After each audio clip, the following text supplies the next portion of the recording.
In today's world, where there are always new online dangers, we really need elite systems to warn us early about these risks.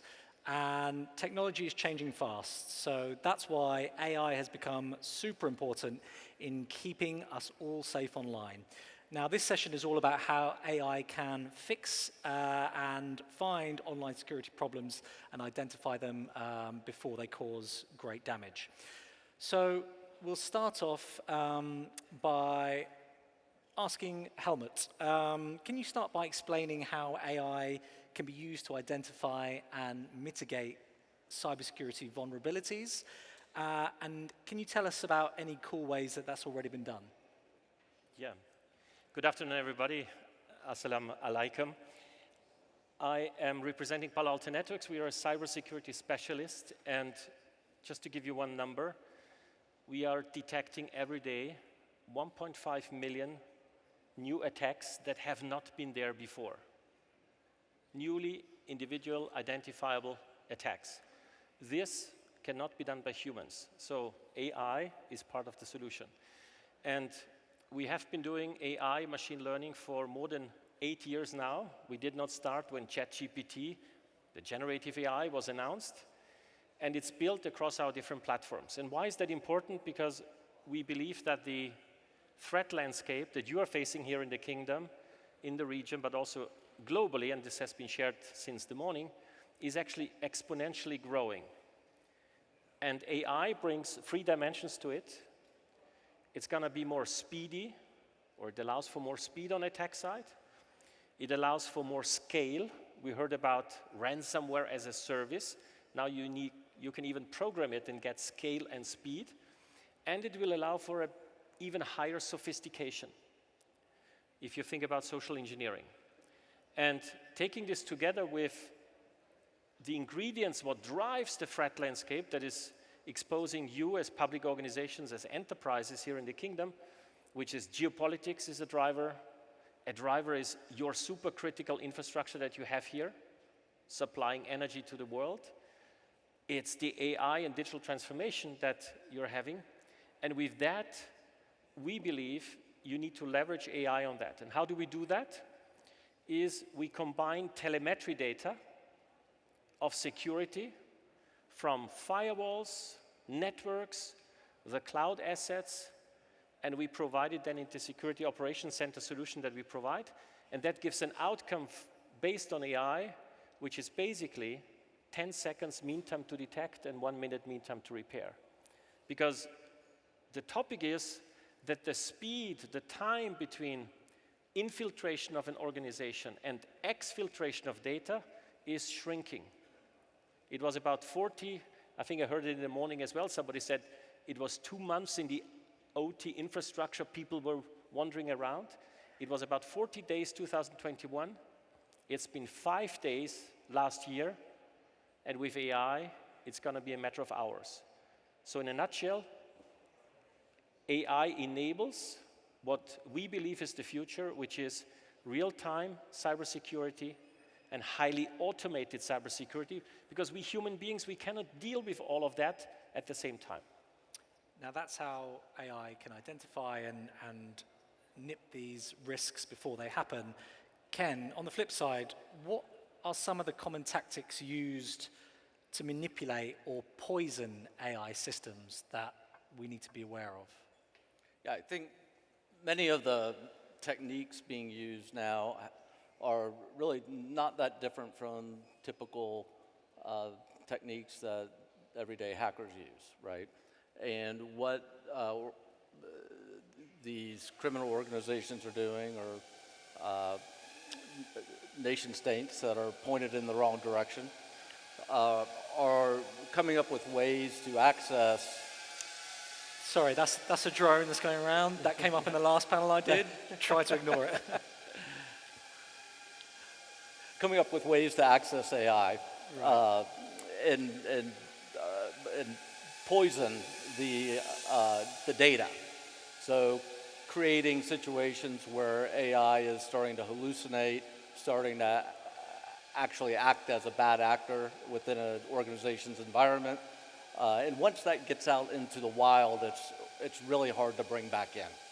So as these organizations become more sophisticated and are able to access the data, controlling the AI and manipulating these models, you are going to start to see AI take on a life of its own that was deployed for the benefit of an organization actually turn against that organization. And hackers are currently working on that today. Now, looking ahead, what do you see as the future for AI making cyber safer, Helmut? Well, if I take into account, by the way, that's a good example here. It's a very noisy drone. That's easily identifiable. If you have digital threats, they are not as easily identifiable. And this is why what we at Palo Alto always do is we cross-correlate with machine learning and AI. What do we cross-correlate? We cross-correlate telemetry data for cybersecurity, as I said, across firewalls, networks, cloud assets, and endpoints. And we cross-correlate the behavior, the user identity, the device identity, and the application. And out of this cross-correlation, which you need to do by machine learning and AI, then you can apply the right models, and then you come to the outcomes of 10 seconds mean time to detect and 1 minute mean time to repair. So this cross-correlation is critical. And what we see, and I think this is for the whole of the cybersecurity industry that we are all representing here, as a challenge is that today's system are the industry itself is very fragmented. There's 3,500 technology providers out there. On average, a medium to large enterprise in the kingdom, in Germany, in the United States, is using between 20 to 30 different tools to protect the digital assets. But they don't talk to each other. This is why we fundamentally believe, what Gartner is also saying, we need to help you to, on a modular basis, to consolidate your security estate so that you have an end-to-end security in whichever cloud you have your workloads, and also from code to cloud. We heard the CEO from Aramco speaking about the importance of OT, and there's a lot of code being created. The problem is 80% of the code that is created in the world, also here in the kingdom, is using open source components. Now, the problem is if one of these open source libraries contain malware, you have a big snowball effect. And again here, identity, device, application, and behavior cross-correlated with AI, this is the way how to sort it. Now, Sean, can see you at the end there. Building a pool of talent is a key factor for progressing AI. So what kind of classes or training do people need to prepare for AI in the workplace, especially when AI keeps changing at such a rapid rate? Yeah, thanks for asking. I think in recent days, and suddenly AI getting very hot, and every country they start working on AI and AI-related security. And I would like to see, like the GCF and all the people working here, and trying to improve the international consensus on the AI governance. But if you're talking about the real classes, to answer your questions, I would like to see first, we need to think about what kind of structure we need to build. Now, we should like to say AI governance, we need to have different roles. Just like one of the speakers mentioned about, like cybersecurity is a team sport, and same like AI. Now we identify with 5 rules. First one is AI user, like the enterprise or like anyone who apply the AI to their product and to your production or to your daily enterprise operations. The number 2 is technical vendors or the AI providers, and also the government regulators and the third-party certification body, and also the public peoples, because eventually AI's application will significantly impact their life. Okay, if we identify the different multiple stakeholders, then different stakeholders need to take their responsibility, and also they need a different training or different awareness. So I would like to see in the recent days, I found a very interesting things, and 2 weeks ago, and we had a discussion in Singapore International Cybersecurity Week. And we're talking about talent, we say over-knowledge, but unskilled workforce, which means now to get the knowledge is very easy, but questions how to apply this kind of knowledge to their practice is a kind of challenge. So from this point of view, I would like to fill 3 gaps. The first one is to see how we can significantly improve the decision makers' awareness. And for example, if we're talking about governance, and normally it's always from top to down. So which means the top senior executives who decided the strategy, who decided the policies, and need to have awareness about AI. So which means they need to know, they may not need to know all the details, but they need to know and what kind of risk behind AI's applications. The second one is working level. I would like to see a lot of situations is pretty similar like cybersecurity. You can see, and Ken just mentioned about a lot of things like open source software. To address all this kind of supply chain security issues, we need to review all this kind of traditional concept like the software engineering, security engineering, data engineering. All these kind of ideas is pretty traditional ideas. However, now we have AI. Then we have to review, and also we need to put a lot of new meaning and new concept inside.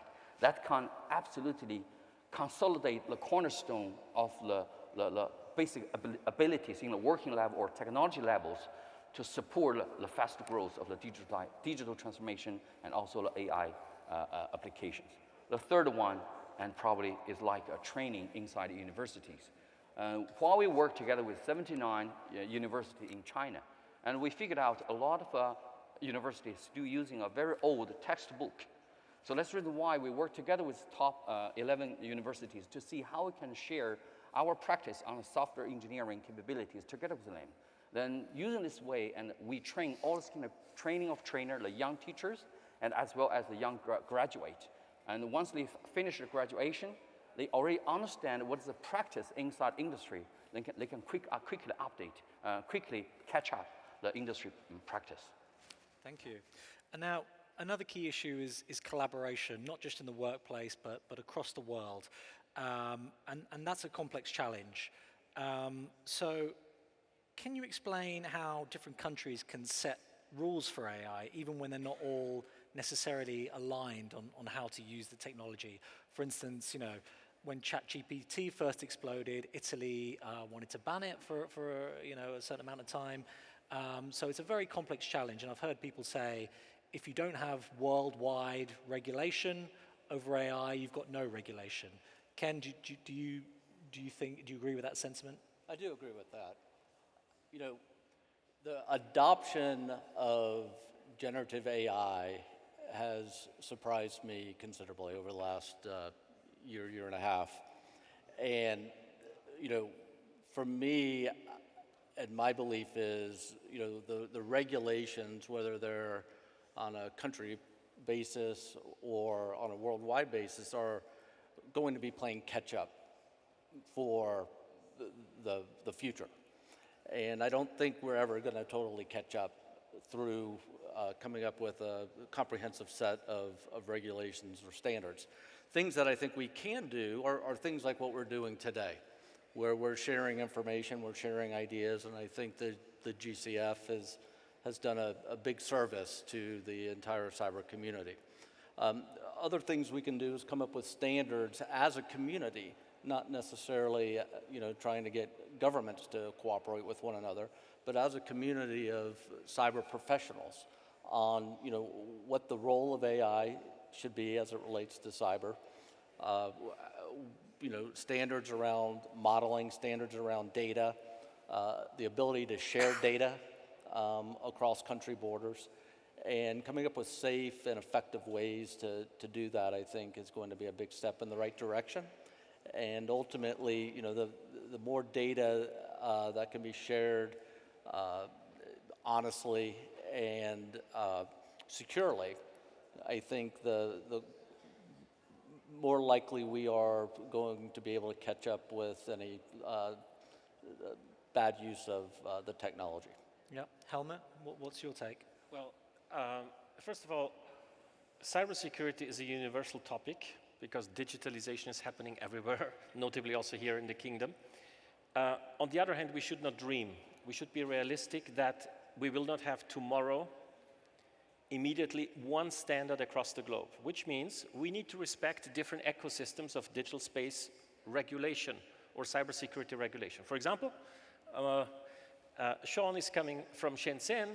We as Palo Alto, our SASE solution is fully compliant as well for China active businesses, which means if a German company active in China needs the same security across the globe, in Saudi Arabia, in China, as well as, for example, in Brazil, they get one standard, but it fits as well to the local regulation that is needed. We need to adapt that. Same is here. You have a specific governance here on data and where data needs to be stored in the kingdom. That's where we need to simply adapt. That's what we need to respect. On the other hand, I believe that some areas, other theaters in the world are setting the pace. We heard this morning from Barroso, Europe was probably setting the pace in GDPR. Europe was also quite fast when it comes to AI, talking about unacceptable risk AI, sensitive AI, foundational model AI, and then basically risk-free AI.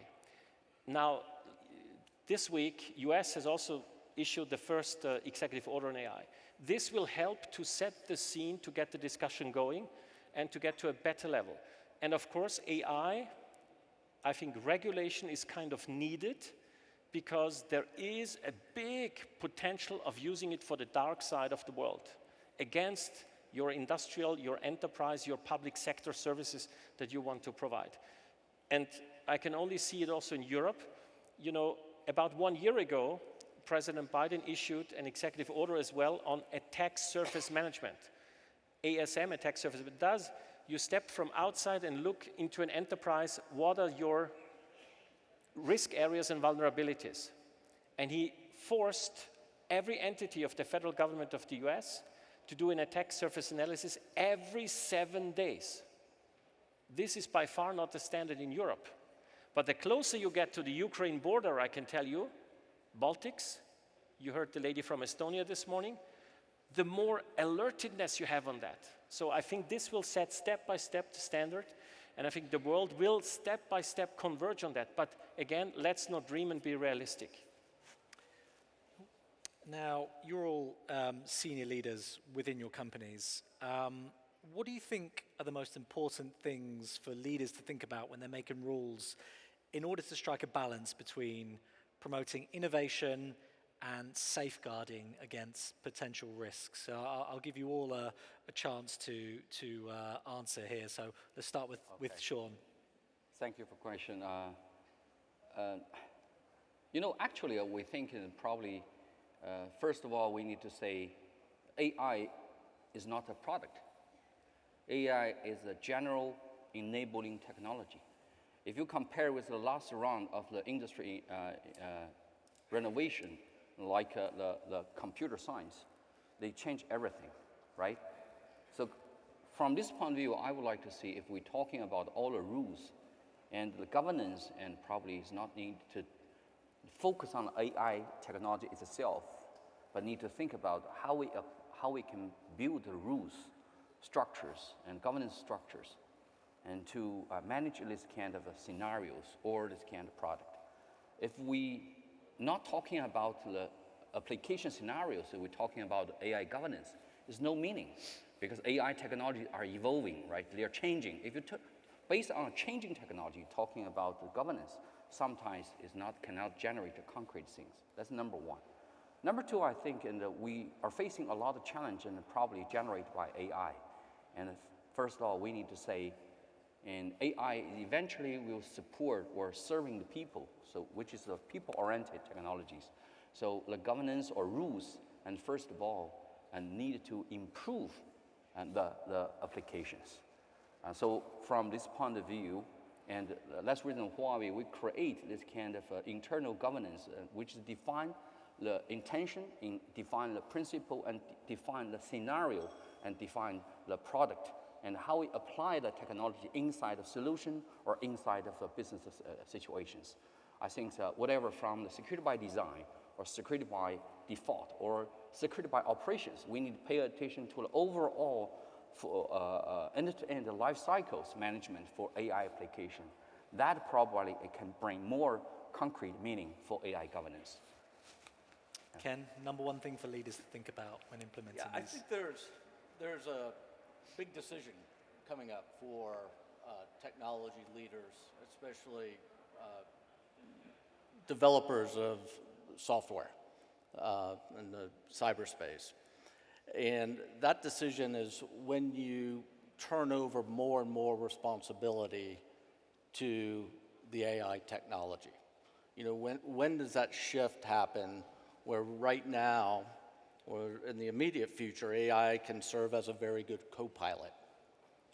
But when does it actually become the pilot? And I think it's up to us as leaders of the organizations that are innovating around this technology to make that determination in a way that A, is going to be safe for the people who adopt the technology, B, doing it in an honest way in terms of being able to recognize what the current state of evolution is around AI, and then C, do it in a way that's going to protect the people who are currently doing those jobs. And you know, there's a bit of a push-pull in the industry right now. Some people think that, you know, AI technology is going to take over the analyst role in a SOC within the next 3 to 5 years. Other people think that the steps that need to be taken before that happen need to be very measured, and it needs to happen over a much more elongated period of time. The other thing that I would bring up is, you know, what is the role ultimately going to be of a security, cybersecurity specialist? And, you know, is it going to actually be protecting the environment or protecting AI? And, you know, to me, there's going to be a lot of A, process, B, procedures in terms of, you know, how you go about doing that, what technologies you use to do that, and making sure that we put all the building blocks in place ultimately before we turn over our security future to machines. Very well said. Helmut, last word. 1 minute. Well, if it's true that, remember, the time of infiltration versus exfiltration is shrinking heavily, the world will need to have real-time and autonomous meaning highly automated cybersecurity solution. That does not come without AI. It's a prerequisite. So if this is a prerequisite, the innovation will be, how can we have the best use of AI that is only possible if you have good data. So if you want to come to an outcome of 10 seconds mean time to detect and 1 minute mean time to remediate, you need to have the right telemetry data, remember device, ID, as well as the endpoint telemetry data and from the cloud, and then apply those algorithms. And I think policymakers are very well advised to give space and oxygen to the AI space. On the other hand as well, to be aware and cognizant that AI is also a driver on the attacker side. Just to give you one final number, in the first 7 months since ChatGPT was launched, our market-leading Unit 42, it's a threat intelligence unit that we have noticed 910% increase of faked/vulnerable ChatGPT-like websites being created as a trap for people and the public. So it's important for societies, for enterprises and public organizations. I think AI without cybersecurity or cybersecurity without AI, vice versa, will not work if we want to keep your digital assets safe in a real-time and autonomous cybersecurity version. Thank you very much. That wraps up our panel, everyone.